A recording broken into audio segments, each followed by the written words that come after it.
6:34, aquí en Buenos Días Perú vamos a intentar comprender el conflicto que envuelve a la Universidad Católica, a la Pontificia Universidad Católica, porque la verdad es que todos opinan, pero pocos entienden lo que está pasando. Se cita al gran canciller, se cita la encíclica Ex Corde Ecclesiae, y la verdad es que de derecho canónico no sabemos nada, y tampoco sabemos cuál es la naturaleza de este conflicto que, como ya dijimos, envuelve a lo que fuera la herencia o el legado de el señor José de la Riva Agüero y Osma, que tampoco sabemos quién es. Es decir, no sabemos nada, y para iluminarlos a ustedes y a mí con su sapiencia y erudición está con nosotros nuevamente Fernán Altuve. Buenos días, Fernán. Buenos días, Beto, muy amable por la presentación. Bueno, la verdad es que estamos todos peleándonos, porque acá suena a que hay un poder oscuro que quiere apoderarse de algo que no le pertenece, y que hay una especie de fuerza que quiere devorar las mentes de los jóvenes estudiantes. Pero comencemos del principio. ¿Quién fue José de la Riva Agüero?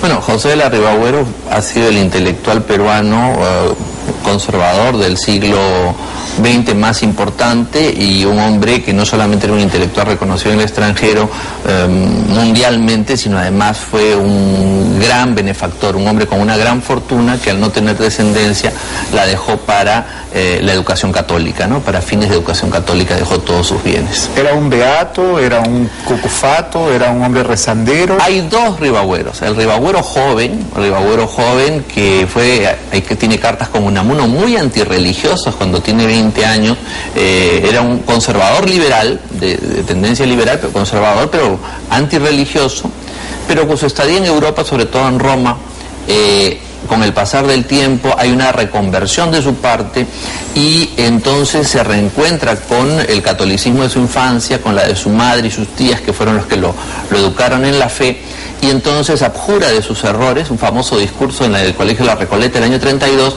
y entonces pasa de haber sido uno de los mayores promotores de la Universidad de San Marcos, que es una universidad secular, nacional, y a convertirse en benefactor de la Universidad Católica. La Universidad Católica hay dos puntos que aquí hay que tener en cuenta. Primero, la fundación. La Universidad Católica fue fundada en 1917 por laicos católicos con autorización del arzobispo de Lima para realizar ese fin. Por lo tanto, es una institución nacida con un origen católico, con autorización, cuando no existía todavía el primer Código de Derecho Canónico del año 17, sino cuando estaban vigentes normas de derecho canónico dispersas. Por lo tanto, se entiende que toda la obra realizada por esos laicos es una obra católica con fines de educación católica. La segunda etapa es el legado de Ribagüero, que es en el año 44. La herencia, donde Ribagüero deja sus bienes a la Universidad Católica, siempre y cuando sea católica, no solamente de nombre, sino también por los fines de la enseñanza católica, es decir, que esté vinculada a la Sagrada Congregación para la Educación Católica de Roma. ¿En qué consiste exactamente esa herencia? Porque tampoco queda muy claro. Es decir, sabemos que los terrenos de la universidad, el Fondo Pando, así el centro comercial Plaza San Miguel, que es parte de ¿cuáles son, digamos, cuál es la extensión de los dominios de Ribagüero? Bueno, es hacer un inventario. En ese momento fue una fortuna inmensa, era una de las fortunas más importantes del Perú. Fundamentalmente estamos hablando del Fondo Pando, también había otras propiedades en el entorno de Pueblo Libre que había en esa zona, está lo que es la Casa de Ribagüero, algunas propiedades en el centro de Lima, que son inmuebles que están arrendados, que tienen un poco valor hoy en día, pero en ese momento eran más importantes, y un conjunto de rentas, ¿no? También había un fondo, si no me equivoco, en Ica, y era un patrimonio muy importante, pero sobre todo hoy en día lo constituye lo que es el Fondo Pando, ¿no? Ahora, ¿cuáles son exactamente las atribuciones, los poderes que asisten al arzobispo en este conflicto? Es decir, más allá de simpatías o antipatías, ¿cuál es su cargo, cuáles son sus atribuciones respecto a la universidad? Yo te he señalado que hay dos puntos. El punto de la fundación de la universidad del 17 y el testamento del 44. El arzobispado tiene Competencias a partir de estos dos hechos. A partir del hecho de 1944, es decir, del testamento, tiene competencias a través de una junta de administración que ha quedado vigente, reconocida por la sentencia del Tribunal Constitucional. Es decir, hay una junta de administración con un representante de la universidad y un representante del arzobispado para los bienes del legado Ribagüero. Eso es uno. Segundo, a partir de la fundación de ser una universidad pontificia desde el año 42 y católica desde el año 17, tiene que estar sometido al derecho canónico, que según se dice es un derecho extranjero. Eso lamentablemente es la expresión de una ignorancia. El derecho canónico es el derecho interno de la Iglesia Católica, no es un derecho extranjero, es un derecho de la Iglesia. ¿No es un derecho del Estado Vaticano? No, no es un derecho. El Estado Vaticano tiene su propio derecho, que no tiene nada que ver. De la misma manera, hemos escuchado lamentablemente a una vicerrectora de una universidad católica que no sabe la distinción entre la Santa Sede y el Estado Vaticano. Son dos cosas distintas.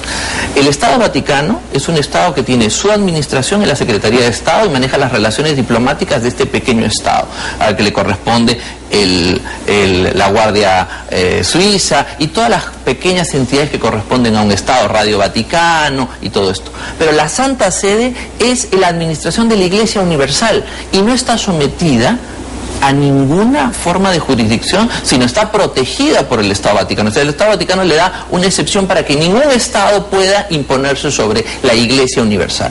Entonces, el derecho canónico, digamos, está referido a las sanciones para los católicos exclusivamente. Exactamente, lo has entendido muy bien. Gracias. Y no es un ministerio. Entonces, la Congregación para la Educación Católica no es un ministerio. Pero este conflicto ya dejó de ser, digamos, un problema interno de una religión particular. Es un problema que tiene implicancias civiles, implicancias incluso podría convertirse en un conflicto penal.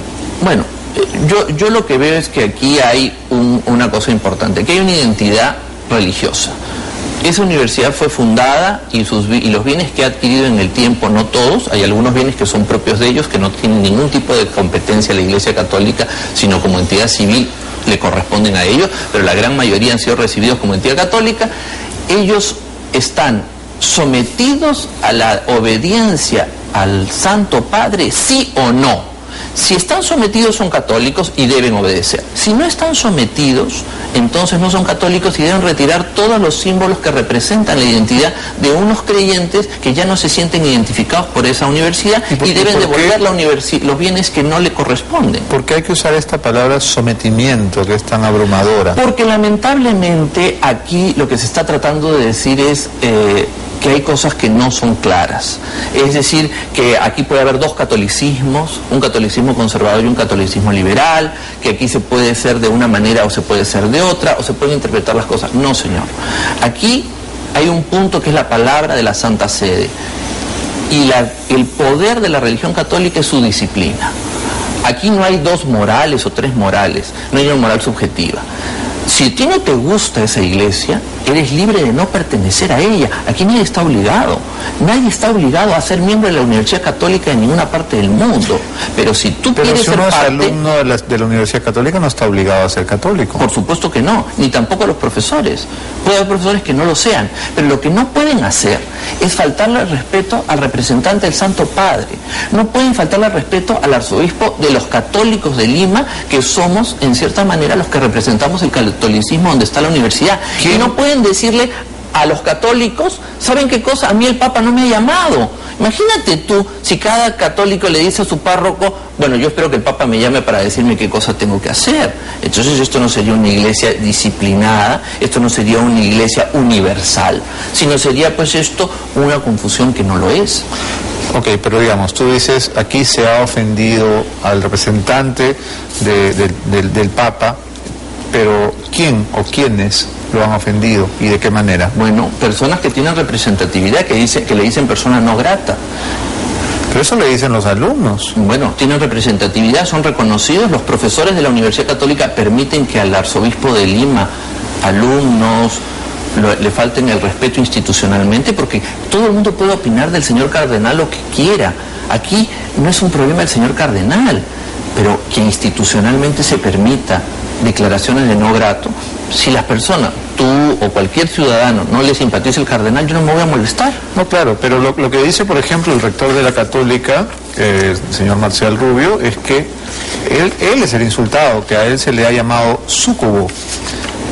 ¿Sabes eso o no? Bueno, él se sentirá insultado, pero él lo que tiene que hacer es ser un humilde feligres y ponerse a meditar si su comportamiento no está dañando a la Iglesia Católica en la forma como él está llevando este problema. ¿Quién demandó al arzobispo? O sea, ¿quién inició esto? Lo inició el cardenal Cipriani. ¿Quién le puso una demanda al arzobispado de Lima? Yo creo que aquí... ¿Marcial Rubio? La Universidad Católica. La demanda fue iniciada por la Universidad Católica. ¿En la persona de quién? Del cardenal. No. Hay, digamos, ¿la universidad como universidad demanda o demanda? No demanda la universidad. La universidad como institución ha demandado al arzobispado de Lima.